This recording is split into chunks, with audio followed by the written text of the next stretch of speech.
Ah, yes. Hello, everyone, and welcome. Well, this is another rant. I just want you to roll this around in your minds. Could you imagine being a parent and your ex starts dating a cowardly little monster named Cyrex, and he wants to talk to you on panel, and meanwhile, you're finding out all sorts of things about him. And as he's talking to you, he's telling you that your kids are now his kids.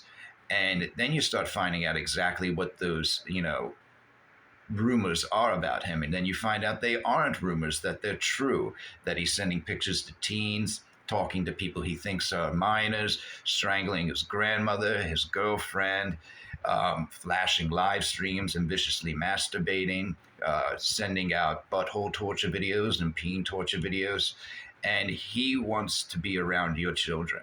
Tell me how infuriating that would be. If he said that to me, I'd be making a trip to, well, you know. And well, he's going to get on stream. Meanwhile, Sally's booting him left and right.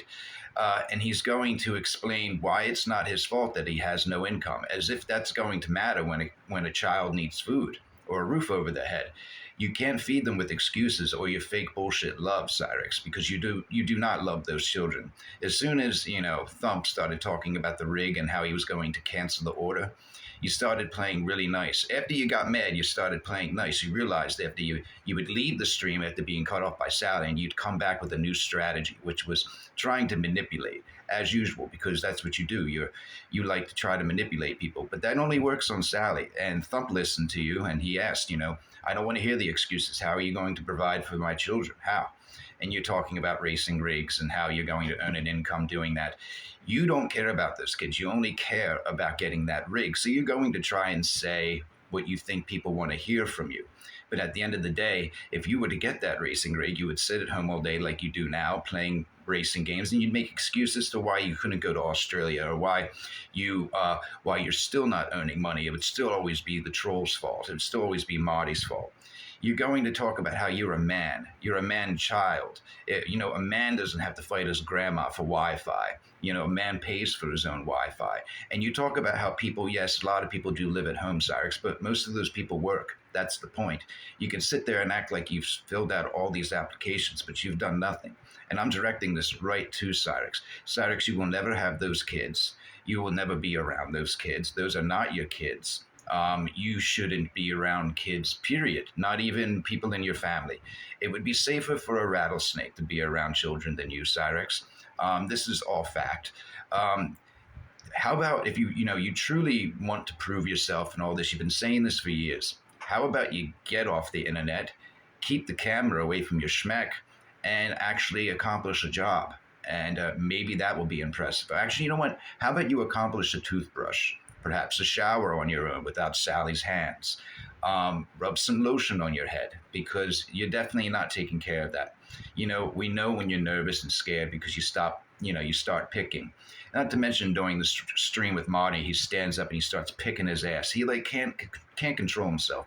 He's disgusting. He's like a walking infection.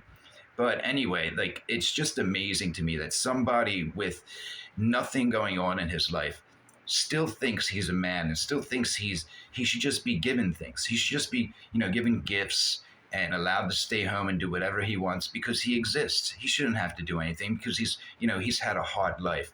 And I'm sorry, Cyrix, once you get out into the real world does not care who hurt your feelings, who is preventing you in your mind from having a job or making money or being successful. Cyrix, you know what? People who have talent, it doesn't matter who's standing in their way. They get discovered. It's been years and years and years. People have seen you. They're not impressed. The only thing they're impressed with is that you're an actual person, that you're actually real. Because when I first saw you, I thought that you were fake. I thought you were a troll. I thought there was no way there could be a creature that exists like him, as disgusting as him, deviant, depraved, pathological, and so on. But yes, here you are. And, you have all these people in the world, that good people that, pass on too early, yet we still have a Cyrex, and it just doesn't make any sense. And the only thing that's been protecting him is that bedroom and Sally. Once that goes, his safety net, he's going to fall straight down to reality. Reality doesn't treat Cyrex right, and it shouldn't, because Cyrex does not live right. And he says karma's his best friend. Well, Karma's been bitch slapping you for years, Cyrex. It's time to wake up. But anyway, that's just a little rant. I just can't get over how he's going to get on stream and tell somebody that their kids are his kids. Meanwhile, how? And what is he going to do about it? He's making threats. He's going to beat Thump up and all this other shit. Meanwhile, he talks about the one who barks the loudest is the one that doesn't have the bite and all that. He's the one that barks the loudest. Are you kidding me? He's always barking. He never shuts up. But that's Cyrex. His insults, his projection, it all pertains to him. But anyway, enjoy your morning and the update. Ah, yes.